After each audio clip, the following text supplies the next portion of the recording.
Hello everyone, and welcome back to our new video. So, sharing your ETA is the quickest way to let someone know exactly when you will arrive. This feature was simplified in recent updates, but it's still easy to use. Of course, I'm talking here about Waze. So in today's small tutorial, we're gonna go ahead and talk about how to share your ETA in Waze, fast and easy as usual. Let's get started. First and first, go ahead and start navigation.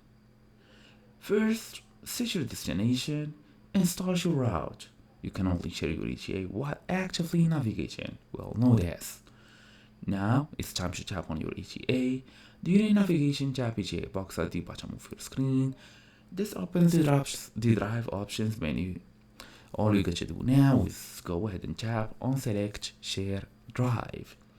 From the menu, select the share drive option. This shares you live route and estimated arrival time with your chosen contact and chosen applications immediately. So all you got to do now is pick your contact or even pick your application such as WhatsApp, Messenger, SMS, or whatsoever. You can also copy the link and send it manually if you want to.